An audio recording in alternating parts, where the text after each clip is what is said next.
Hello everyone, welcome to my channel SW Metro official channel. Sister Wives, does Kody blame Robyn for the drama of season 20? Does Robyn Brown cause drama with Kody Brown? In this new season of Sister Wives, Kody Brown's list of targets for his ire unexpectedly shrinks. He feels like someone has stabbed him in the kidney since he no longer has 3 wives to feed his wrath. Thus, his play has a narrow basis. However, Robyn Brown is still around. He sneaks a few things in when Sister Wives season 20 premieres, even though he isn't as cruel to Robyn as he was to his 3 previous wives. Kody appears to utilize Robyn Brown to stir up some controversy on the show by throwing items at her that make her peeved. Robyn gets curveballs from Kody. First, the Sister Wives season 20 teaser tells us that Kody meets with each of his ex-wives separately to apologize to them. As a result, we witness Kody's interactions with his ex-wives in the upcoming season. However, Robyn Brown's response to her husband's wish to make amends seems more intriguing. As a result, Robyn is excluded from Kody's apology tour.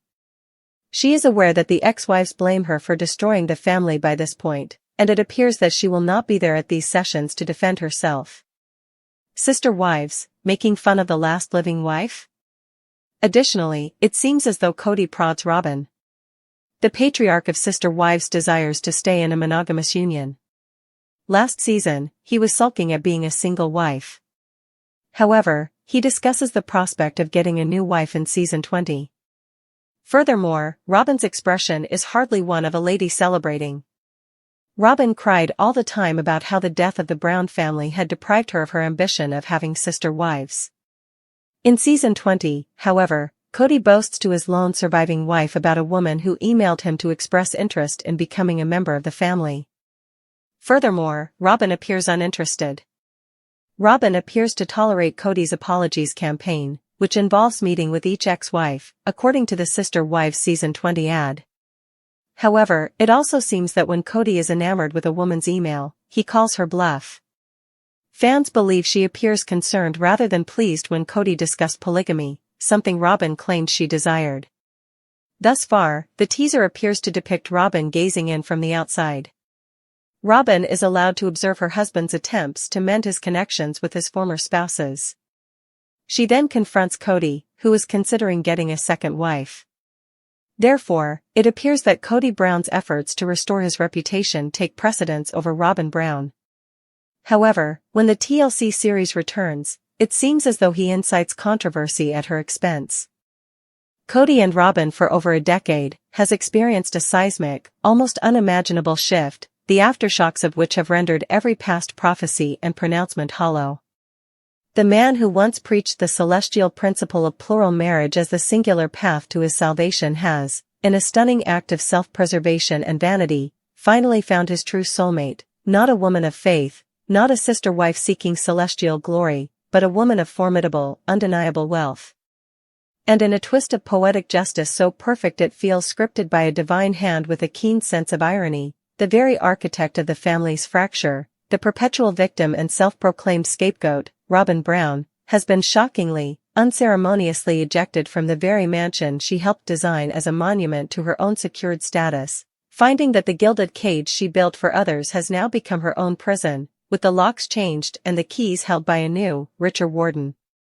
For years, the narrative was controlled by the dyad of Kody and Robyn, a closed feedback loop of grievance and blame directed at the disloyal wives who dared to question Kody's erratic leadership and Robyn's disproportionate share of everything, time, resources, and emotional energy. Christine's departure was framed as her being difficult, Janelle's quiet exit was a betrayal of the family, Mary's lingering presence was a pathetic spectacle.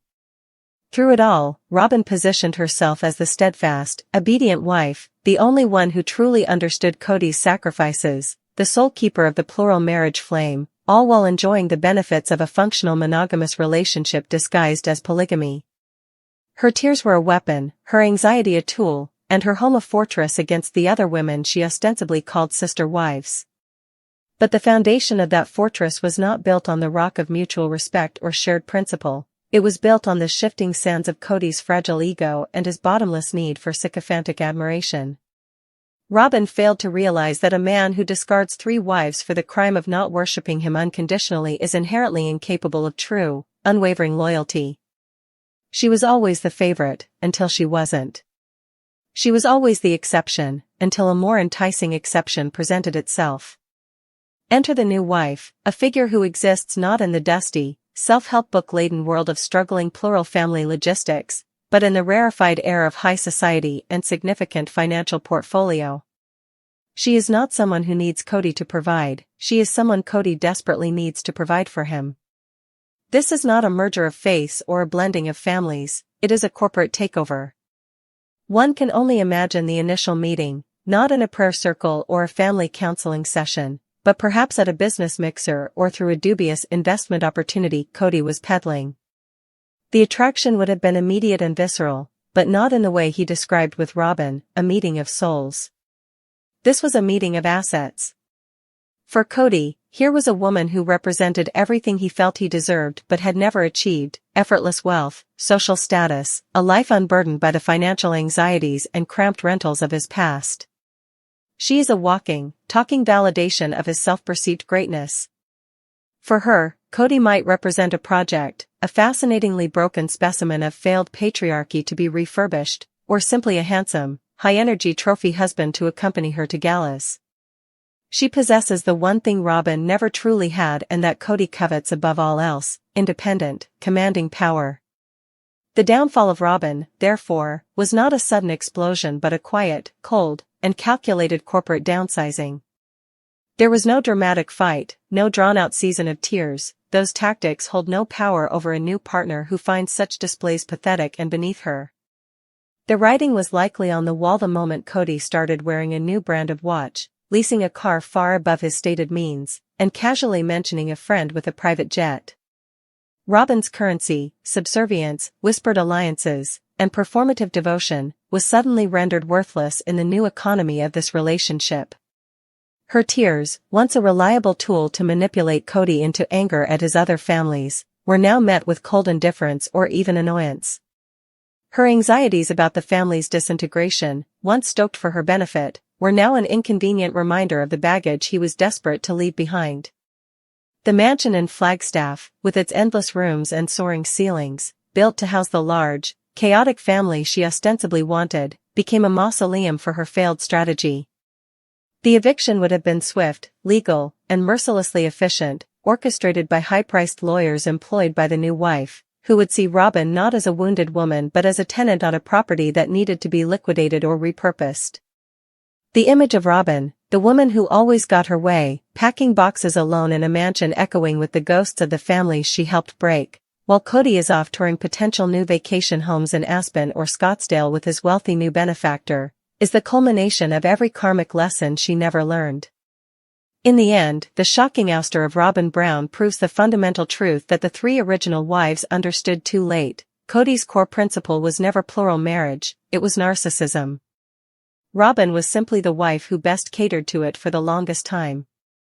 But narcissism is an insatiable hunger, and it will always seek a newer, better source of supply. The rich new wife isn't a sister wife, she is an upgrade. She is the ultimate reward for a man who believes the world owes him everything.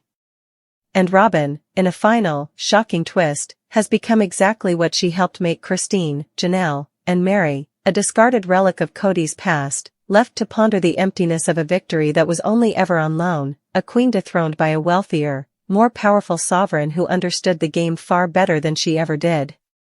The house she coveted is lost, the man she monopolized is gone, and the family she fractured is finally, blessedly free, leaving her alone with the one thing she never wanted: the consequences of her own actions.